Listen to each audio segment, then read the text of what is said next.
राजकुमारी शिवांगी मैदान में तलवारबाजी का अभ्यास कर रही थी। सुबह का समय था। सूर्य की सुनहरी किरणें पूरे प्रशिक्षण मैदान पर बिखरी हुई थीं। हल्की हवा चल रही थी, जिससे मैदान के किनारों पर लगे झंडे धीरे धीरे लहरा रहे थे। उन्होंने योद्धाओं का यूनिफॉर्म पहना हुआ था और उनके हाथ में धामी तलवार थी, जिसे वह हवा की गति से चला रही थीं, मानो किसी खिलौने से खेल रही हों। उनकी तलवार हर वार के साथ हवा को चीरती हुई आगे बढ़ती और उसके साथ एक तीखी सी आवाज उत्पन्न होती। लंबे समय से युद्ध अभ्यास करने के कारण उनके शरीर से पसीना बह रहा था, जो उनकी सुंदरता को और निखार रहा था। उनकी सांसें थोड़ी तेज थीं, लेकिन उनके चेहरे पर थकान का कोई निशान नहीं था। उन्होंने अपने सफेद चांदी जैसे चमकते बालों को एक सुंदर चांदी के बने बाल आभूषण से कसकर बांध रखा था। उनकी नीली आंखें सूर्य की किरणों में और अधिक चमक रही थीं। उनमें एक अजीब सी दृढ़ता और आत्मविश्वास झलकता था। यह दृश्य बेहद लुभावना था। तभी राजकुमारी प्रिया अपनी नौकरानियों के साथ वहां से गुजरी। उनकी चाल हमेशा की तरह कोमल और शालीन दिखाई दे रही थी। जब उनकी नजर शिवांगी पर पड़ी, तो उन्होंने अपनी नौकरानियों को रुकने का इशारा किया और स्वयं शिवांगी की ओर बढ़ गईं। पीछे से पुकारते हुए उन्होंने कहा, आप बहुत अच्छी तलवार चलाती हैं बहन। आवाज सुनकर शिवांगी के हाथ रुक गए। उन्होंने धीरे से पीछे मुड़कर देखा। प्रिया एक प्यारी मुस्कान लिए खड़ी थीं। महल में आए उन्हें काफी समय हो चुका था और वह कई बार शिवांगी से बात करने की कोशिश कर चुकी थीं, लेकिन शिवांगी ने कभी उन पर ज्यादा ध्यान नहीं दिया। अब जब प्रिया ने पुकारा, तो शिवांगी बस पीछे मुड़ी और बिना कुछ कहे आगे बढ़ने लगी। प्रिया ने फिर से बात करने की कोशिश की, बहन, क्या आप मुझे भी तलवार चलाना सिखाएंगी? लेकिन शिवांगी ने बीच में ही रोकते हुए कहा, हमें हमारा अभ्यास पूरा करना है, आप यहाँ से जाइए। उनकी आवाज शांत थी, लेकिन उसमें स्पष्ट दूरी महसूस की जा सकती थी। परंतु प्रिया टस से मस नहीं हुई। वह जिद्दी बनकर वहीं खड़ी रही। यह देखकर शिवांगी वापस अभ्यास करने के लिए आगे बढ़ने लगी। तभी प्रिया ने कुछ ऐसा कहा जिससे उनके कदम अचानक ठिठक गए। पूरा वातावरण मानो एक पल के लिए शांत हो गया। जब शिवांगी ने पीछे मुड़कर प्रिया की ओर देखा, तो उनकी मासूम मुस्कान अब एक चालाक लोमड़ी जैसी बन चुकी थी। उनकी आंखों में कुछ ऐसा था जिसे समझ पाना मुश्किल था। वह मुस्कुराई और धीमे स्वर में बोली, मैं जल्दी ही आपसे सब कुछ छीन लूंगी, आपका सब कुछ। कुछ क्षणों तक दोनों की नजरें एक दूसरे से टकराती रहीं। शिवांगी ने ठंडे लहजे में उत्तर दिया, हमसे हमारा कुछ भी छीन पाना इतना आसान नहीं है, और ना ही हम अपनी किसी भी चीज को किसी को भी देना पसंद करते हैं। उनकी आवाज में चेतावनी साफ सुनाई दे रही थी। जैसे ही शिवांगी वापस मुड़ी, प्रिया ने एक और तंज कसा, आपको नृत्य और संगीत बहुत अच्छे से आता होगा ना? शिवांगी ने कोई प्रतिक्रिया नहीं दी, लेकिन प्रिया यहीं नहीं रुकी। उन्होंने अपनी मुस्कान और चौड़ी करते हुए कहा, आखिर आपकी माँ नाचने वाली जो थी? यह सुनते ही शिवांगी का गुस्सा उफान पर आ गया। उनकी आंखें गहरी लाल हो गईं। उनके भीतर वर्षों से दबा हुआ दर्द और अपमान एक ही पल में बाहर आ गया। अगले ही क्षण उन्होंने अपनी तलवार उठाई और बिजली की गति से प्रिया की गर्दन के पास ले जाकर रोक दी। तलवार की धार उनकी त्वचा से कुछ इंच दूर थी। शिवांगी उन्हें गुस्से से घूरने लगी। उनकी आंखों में ऐसा क्रोध था जिसे देखकर कोई भी भयभीत हो सकता था। तभी प्रिया अचानक जोर से चीखी, आह, बचाओ! उनकी चीख सुनकर दूर खड़े सैनिक उनकी ओर दौड़ पड़े। कुछ ही क्षणों में वहां हलचल मच गई। तभी एक नौकरानी वहां आ गई और घबराए हुए स्वर में बोली, राजकुमारी शिवांगी, अगर राजकुमारी प्रिया से कोई भूल हो गई हो तो कृपया उन्हें माफ करें। उन्हें यहाँ की कई चीजों के बारे में जानकारी नहीं है, लेकिन तलवार उठाना सही नहीं है। यह सुनते ही शिवांगी की भौहें सिकुड़ गईं। उन्होंने क्रोधित स्वर में कहा, हमें कब, कहाँ, क्या करना है, यह हम तय करते हैं। हमें कोई कुछ सिखाए, यह हमें पसंद नहीं। अपनी हद में रहो। उनकी आवाज इतनी कठोर थी कि वहां मौजूद कई लोग सहम गए। यह कहकर वह गुस्से से वहां से निकल गईं। प्रिया ने नम आंखों से वहां मौजूद सभी लोगों को देखा। उनकी आंखों में आंसू चमक रहे थे और चेहरा ऐसा लग रहा था मानो उन्हें बहुत गहरी चोट पहुंची हो। उन्होंने धीमी और कांपती हुई आवाज में कहा, हमने उन्हें नाराज कर दिया। यह सब हमारी गलती है। हमें ऐसा नहीं कहना चाहिए था। ये कहते हुए उन्होंने सिर झुका लिया। उनकी दयनीय मुद्रा देखकर वहां मौजूद सैनिकों, नौकरों और नौकरानियों के मन में उनके लिए सहानुभूति जाग उठी। राजकुमारी प्रिया कितनी दयालु हैं। इतना सब होने के बाद भी खुद को दोष दे रही हैं। और दूसरी ओर राजकुमारी शिवांगी। धीरे धीरे ऐसी फुसफुसाहटें फैलने लगीं। किसी ने खुलकर कुछ नहीं कहा, लेकिन लोगों के मन में राजकुमारी शिवांगी के प्रति नकारात्मक भाव और गहरे होते जा रहे थे। उधर शिवांगी अपने कक्ष में पहुंच चुकी थीं। उनकी मुट्ठियां कसकर बंधी हुई थीं।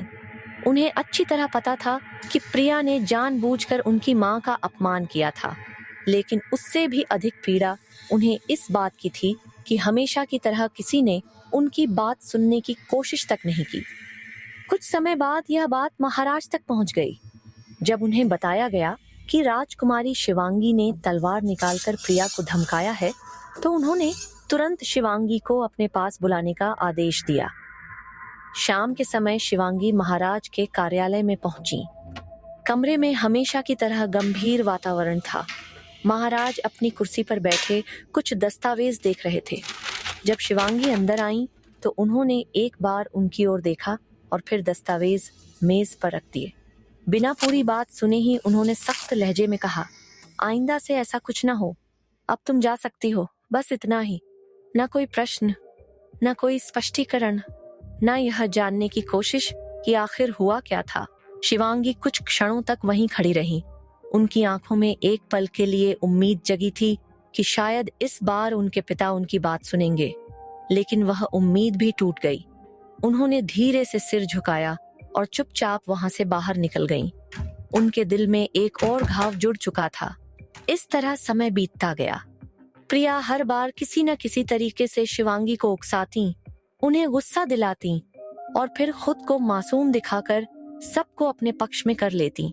महल के लोगों को धीरे धीरे यही लगने लगा कि सारी समस्या की जड़ शिवांगी है, जबकि प्रिया तो केवल एक भोली और दयालु राजकुमारी थी। कम से कम सभी को यही दिखाई देता था। एक दिन महल की कुछ दासियां एक बड़े हॉल की सफाई कर रही थीं। सफाई करते करते वे आपस में बातें भी कर रही थीं। शुरुआत में बातें सामान्य थीं, लेकिन धीरे धीरे चर्चा का विषय राजकुमारी शिवांगी बन गई। तभी उनमें से एक दासी, जो प्रिया की खास मानी जाती थी, व्यंग्य भरे स्वर में बोली, राजकुमारी शिवांगी का घमंड दिन ब दिन बढ़ता जा रहा है। उन्हें क्या लगता है कि वह राजकुमारी हैं तो कुछ भी कर सकती हैं। दूसरी दासी बोली, सही कह रही हो। पहली दासी ने तुरंत आगे कहा, राजकुमारी प्रिया जी भी राजकुमारी हैं, लेकिन वह हमसे कितने अच्छे से बात करती हैं, कभी किसी पर गुस्सा नहीं करती। बाकी दासियां भी धीरे धीरे उसकी बातों में हाँ मिलाने लगी। उन्हें पता नहीं था कि उसी समय राजकुमारी शिवांगी वहां से गुजर रही थी। जैसे ही उनके कानों में ये बातें पड़ी, उनके कदम रुक गए। वह कुछ दूरी पर खड़ी होकर सब सुनने लगी। दासी आगे बोली, अगर वह महाराज की बेटी न होती तो कौन उन्हें इतना महत्व देता। फिर उसने होठों पर तिरस्कार भरी मुस्कान लाते हुए कहा, आखिर वह तो एक नाचने वाली की बेटी है। यह सुनते ही वातावरण जैसे जम गया। कुछ दासियां डर गईं। उन्हें एहसास हो गया कि बात बहुत आगे बढ़ चुकी है। उसी क्षण शिवांगी तेजी से उनकी ओर बढ़ी। उनके चेहरे पर भयंकर क्रोध साफ दिखाई दे रहा था। उनकी नीली आंखें अब ठंडी और भयावह लग रही थीं। वह दासी के सामने आकर रुकी और क्रोधित स्वर में बोली, अब तुम जैसी एक नौकरानी हमें बताएगी कि हम क्या हैं और कौन है। उनकी आवाज सुनते ही दासी का चेहरा पीला पड़ गया, लेकिन शायद उसे विश्वास था कि इस बार भी लोग उसका साथ देंगे। इसलिए उसने डरते हुए भी कहा, इसमें गलत क्या कहा? आपकी माँ एक नाचने वाली ही तो थी। छटाक। अगले ही क्षण शिवांगी का हाथ उसके गाल पर पड़ा। इतना जोरदार थप्पड़ कि दासी लड़खड़ाकर जमीन पर गिर गई। पूरा हॉल सन्न रह गया। किसी की हिम्मत नहीं हुई कुछ कहने की। शिवांगी ने गुस्से से सैनिकों की ओर देखा और आदेश दिया, इसे महल के नियमों के अनुसार दंडित करो।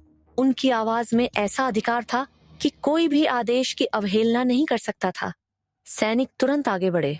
दासी रोने और माफी मांगने लगी, लेकिन इस बार शिवांगी का निर्णय बदलने वाला नहीं था। सैनिक उसे घसीटते हुए वहां से ले गए। बाकी नौकर और दासियां भयभीत नजरों से शिवांगी को देखते रहे, लेकिन शिवांगी ने किसी की ओर नहीं देखा।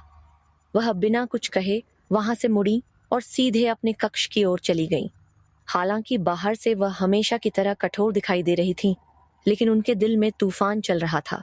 उनकी माँ का अपमान वह कभी सहन नहीं कर सकती थी, और आज एक बार फिर किसी ने वही घाव कुरेद दिया था जिसे भरने में उन्हें वर्षों लग गए थे। शाम का समय था। सूर्य धीरे धीरे क्षितिज के पीछे छिप रहा था। महल की ऊंची खिड़कियों से आती सुनहरी रोशनी गलियारों में फैल रही थी। चारों ओर एक अजीब सी शांति थी। महाराज अपने कक्ष की ओर जा रहे थे कि तभी अचानक सामने से किसी के दौड़ने की आवाज आई। पिताजी! राजकुमारी प्रिया रोती हुई उनकी ओर भागती हुई आई। उनकी आंखें आंसुओं से भरी हुई थीं, सांसें तेज चल रही थीं और चेहरा घबराया हुआ लग रहा था। महाराज तुरंत रुक गए। क्या हुआ प्रिया? उन्होंने गंभीर स्वर में पूछा। प्रिया उनके सामने आकर रुक गईं और रोते हुए बोलीं, पिताजी, मेरी दासी को बचा लीजिए। दीदी ने उसे दंडित कर दिया है, वह मर जाएगी, कृपया उसे बचा लीजिए।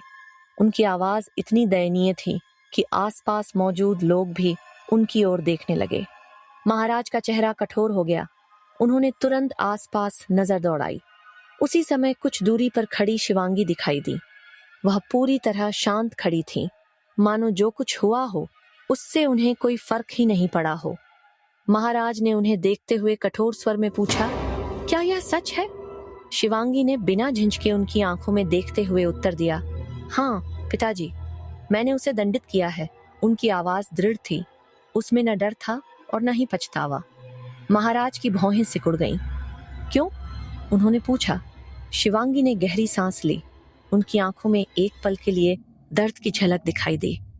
फिर उन्होंने कहा, उसने मेरी माँ के बारे में गलत कहा था। मैं अपनी माँ के बारे में एक शब्द भी गलत नहीं सुन सकती। कुछ क्षणों के लिए वहां सन्नाटा छा गया। महाराज ने गंभीर स्वर में पूछा, उसने ऐसा क्या कहा था? शिवांगी की मुट्ठियां कस गईं। उनकी आंखों में अपमान की आग फिर से जल उठी। उन्होंने धीरे लेकिन स्पष्ट शब्दों में कहा, मैं अपने मुंह से नहीं कह सकती, आप इनसे पूछिए। यह कहकर उन्होंने वहां मौजूद अन्य नौकरों और दासियों की ओर इशारा किया। महाराज ने तुरंत उनकी ओर देखा। बताओ, क्या हुआ था? लेकिन कोई कुछ नहीं बोला। सभी ने सिर झुका लिया।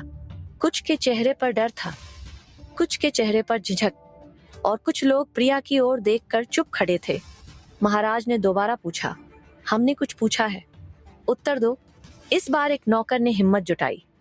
वह आगे आया और सिर झुकाकर बोला, महाराज, हम बस आपस में बातें कर रहे थे, लेकिन पता नहीं राजकुमारी शिवांगी क्यों अचानक आकर उस दासी को बेवजह दंडित करने लगीं। यह सुनते ही शिवांगी की आंखें फैल गईं। झूठ! उनकी आवाज पूरे गलियारे में गूंज उठी। झूठ मत बोलो! वह गुस्से से आगे बढ़ी। पिताजी, यह सब झूठ बोल रहे हैं। उस दासी ने मेरी माँ का अपमान किया था, लेकिन इस बार किसी ने उनका साथ नहीं दिया। एक भी व्यक्ति आगे नहीं आया। एक भी व्यक्ति ने सच बोलने की हिम्मत नहीं की। शिवांगी ने चारों ओर देखा। हर चेहरा झुका हुआ था, हर व्यक्ति मौन था, और वही मौन उनके लिए सबसे बड़ा उत्तर था। उन्हें अचानक एहसास हुआ, महल में अब कोई भी उनके पक्ष में नहीं था। उनकी सांसें भारी होने लगीं। दिल के भीतर वर्षों से जमा अकेलापन और दर्द फिर से उभरने लगा। वह कुछ और कहने के लिए आगे बढ़ी ही थी कि तभी चटाक, एक तेज आवाज पूरे गलियारे में गूंज उठी। समय जैसे एक पल के लिए रुक गया। शिवांगी का चेहरा एक ओर झुक गया। उनके गाल पर महाराज का हाथ पड़ा था। पूरे महल में सन्नाटा छा गया। किसी को विश्वास नहीं हो रहा था कि अभी क्या हुआ है। शिवांगी कुछ क्षणों तक वहीं खड़ी रही। उनकी आंखें आश्चर्य से फैली हुई थीं। गाल पर जलन हो रही थी, लेकिन उससे कहीं अधिक दर्द उनके दिल में था।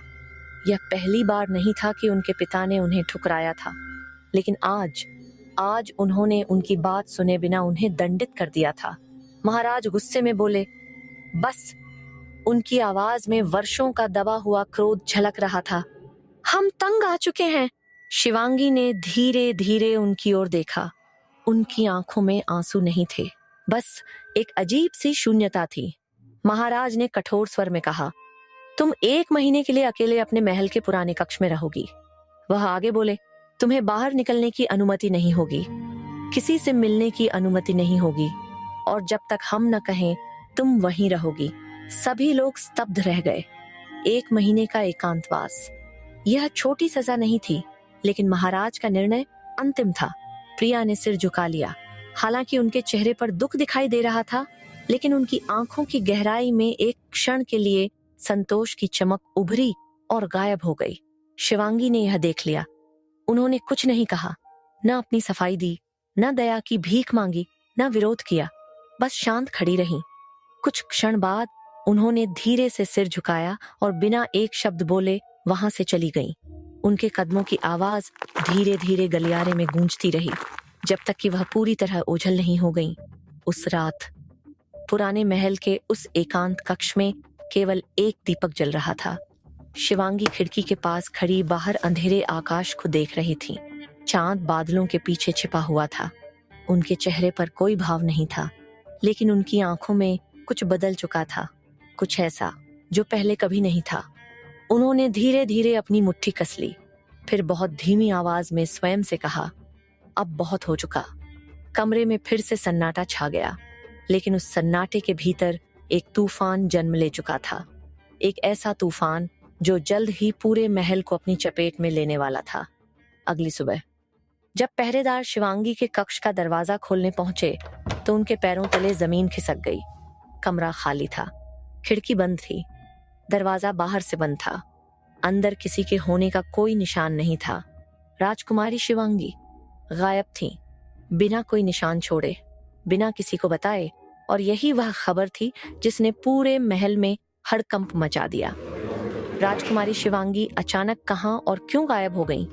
क्या यह उनकी खुद की योजना थी, या किसी ने उन्हें महल से हटाने की साजिश रची? क्या प्रिया को अब सच में लगने लगा है कि उसने गलत इंसान से टकराव मोल ले लिया है, या वह अब भी खुद को विजेता मान रही है? महल में अगली सुबह ऐसा क्या हुआ जिसने सभी को सन्न कर दिया? क्या यह शिवांगी के बदले की शुरुआत है, या फिर कोई और? कहीं बड़ा रहस्य सामने आने वाला है। जानने के लिए पढ़िए अगला अध्याय।